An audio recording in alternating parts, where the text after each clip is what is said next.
इसको बोल्ड अक्षरों में डाला है।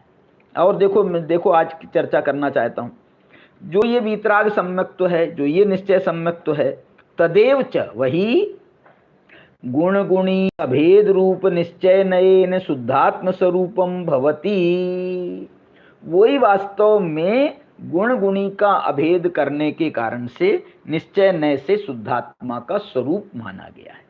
ये पर्याय में जो शुद्धात्मा का स्वरूप प्रकट हुआ 7 प्रकृतियों के उपसम 6 उपसम से, उसको उन्होंने ये कहा सम्यक, वही सम्यक्त्व है और वही शुद्धात्मा का स्वरूप है, ऐसा कहा, क्योंकि गाथा में सम्यक्त्व शब्द है ना।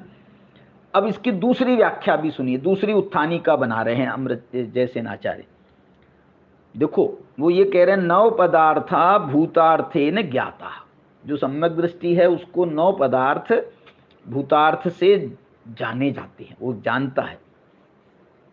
ज्ञाता संतः तएव अभेदोपचारेण सम्यक्त्व विषयत्वात्, इसलिए वो जो भूतार्थ नय से 9 पदार्थों को जानता है, वही अभेद उपचार से सम्यक्त्व का विषय होने से व्यवहार सम्यक्त्व निमित्तम भवन्ति। देखो यहाँ पर बड़ी कमाल की बात कह रहे हैं।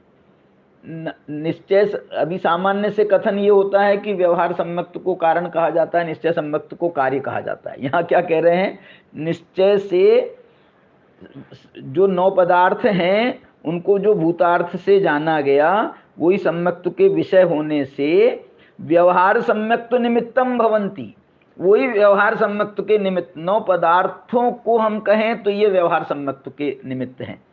और जो भूतार्थ नय से जाना गया है, तो ये जो भूतार्थ नय से जानने की जो एक प्रवृत्ति हुई है, ये अभेद उपचार करके जो है, इसको इन्होंने निश्चय सम्यक्त्व कहा है।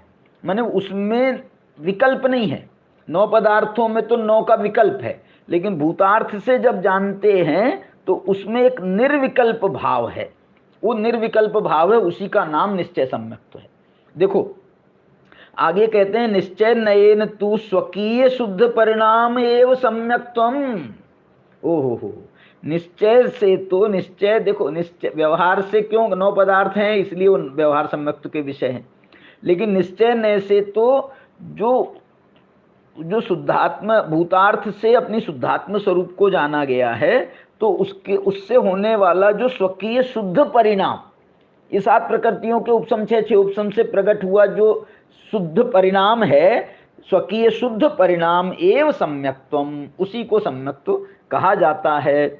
इति द्वितीया चेति पातनिका। इस प्रकार से ये दो इस गाथा की 2 उत्थानिकाएं, 2 पातनिका उन्होंने बनाई हैं। मैंने गाथा के पहले आने के कारण इनको पातनिका शब्द का प्रयोग किया है। और ऐसी 2 पातनिका द्वयम मनसि धृत्वा सूत्रम इदम प्ररूपयति। इसको पढ़कर के अब ये जो है इसका सूत्र कहते हैं, माने इसके बाद में ये गाथा आई है।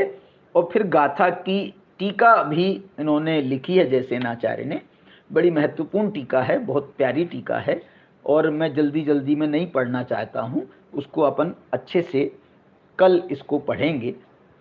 देखो मैं आपको ये कहना चाहता हूँ कि हम प्रारंभ कर रहे हैं समय सार का, तो थोड़ा धीरज आप रखें और धीरे धीरे हम इस समय सार में प्रवेश करें। उसके बाद हमारी जब गति बढ़ जाएगी तो फिर हम थोड़ी स्पीड अपनी बढ़ा लेंगे।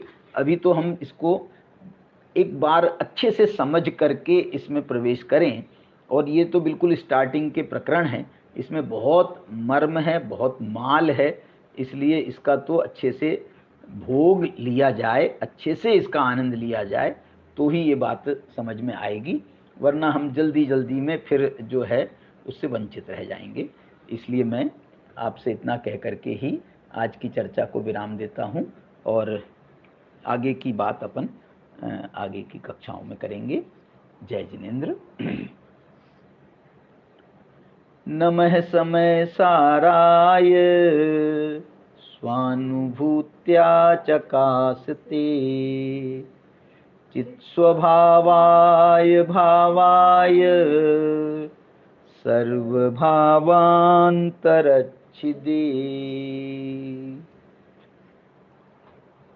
जय जिनेन्द्र।